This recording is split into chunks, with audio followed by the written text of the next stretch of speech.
بسم اللہ الرحمن الرحیم۔ صحیح بخاری حدیث نمبر 123۔ ایک شخص رسول اللہ صلی اللہ علیہ وسلم کی خدمت اقدس میں حاضر ہوا اور اس نے عرض کیا کہ یا رسول اللہ، اللہ کی راہ میں لڑائی کی کیا صورت ہے، کیونکہ ہم میں سے کوئی غصے کی وجہ سے اور کوئی غیرت کی وجہ سے جنگ کرتا ہے۔ تو آپ صلی اللہ علیہ وسلم نے اس کی طرف سر اٹھایا، اور سر اس لیے اٹھایا کہ پوچھنے والا کھڑا ہوا تھا۔ پھر آپ صلی اللہ علیہ وسلم نے فرمایا، جو اللہ کے کلمے کو سر بلند کرنے کے لیے لڑے وہ اللہ کی راہ میں لڑتا ہے۔ بسم اللہ الرحمن الرحیم۔ صحیح بخاری حدیث نمبر 124۔ میں نے رسول اللہ صلی اللہ علیہ وسلم کو رمی جمار کے وقت دیکھا۔ آپ صلی اللہ علیہ وسلم سے پوچھا جا رہا تھا تو ایک شخص نے عرض کیا، یا رسول اللہ، میں نے رمی سے قبل قربانی کر لی۔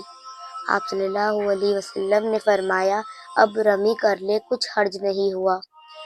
دوسرے نے کہا، یا رسول اللہ، میں نے قربانی سے پہلے سر منڈا لیا۔ آپ صلی اللہ علیہ وسلم نے فرمایا، اب قربانی کر لو، کچھ حرج نہیں۔ اس وقت جس چیز کے بارے میں جو آگے پیچھے ہو گئی تھی آپ سے پوچھا گیا، آپ صلی اللہ علیہ وسلم نے یہی جواب دیا، اب کر لو، کچھ حرج نہیں۔ بسم اللہ الرحمن الرحیم۔ صحیح بخاری حدیث نمبر 125۔ ایک مرتبہ میں رسول کریم صلی اللہ علیہ وسلم کے ساتھ مدینہ کے ٹھنڈ رات میں چل رہا تھا، اور آپ کھجور کی چھڑی پر سہارا دے کر چل رہے تھے تو کچھ یہودیوں کا ادھر سے گزر ہوا۔ ان میں سے ایک نے دوسرے سے کہا کہ آپ سے روح کے بارے میں کچھ پوچھو۔ ان میں سے کسی نے کہا، مت پوچھو، ایسا نہ ہو کہ وہ کوئی ایسی بات کہہ دے تمہیں ناگوار ہو۔ ان میں سے بعض نے کہا کہ ہم ضرور پوچھیں گے۔ پھر ایک شخص نے کھڑے ہو کر کہا، اے ابوالقاسم، روح کیا چیز ہے؟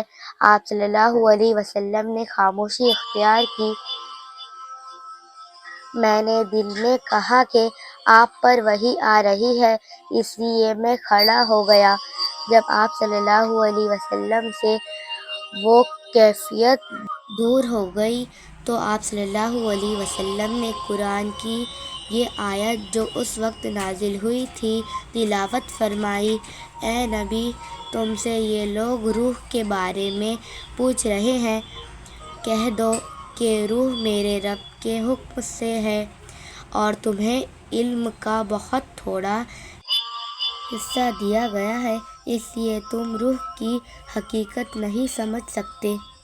بسم اللہ الرحمن الرحیم۔ صحیح بخاری حدیث نمبر 126۔ حضرت عائشہ رضی اللہ عنہا تم سے بہت باتیں چھپا کر کہتی تھی، تو کیا تم سے کعبہ کے بارے میں بھی کچھ بیان کیا؟ میں نے کہا، ہاں، مجھ سے انہوں نے کہا کہ رسول اللہ صلی اللہ علیہ وسلم نے ایک مرتبہ ارشاد فرمایا تھا کہ اے عائشہ، اگر تیری قوم دور جاہلیت کے ساتھ قریب نہ ہوتی بلکہ پرانی ہو گئی ہوتی۔ ابن زبیر رضی اللہ عنہ نے کہا، یعنی زمانہ کفر کے ساتھ قریب نہ ہوتی تو میں کعبہ کو توڑ دیتا اور اس کے لیے 2 دروازے بنا دیتا، ایک دروازے سے لوگ داخل ہوتے اور دوسرے دروازے سے باہر نکلتے۔ بعد میں ابن زبیر نے یہ کام کیا۔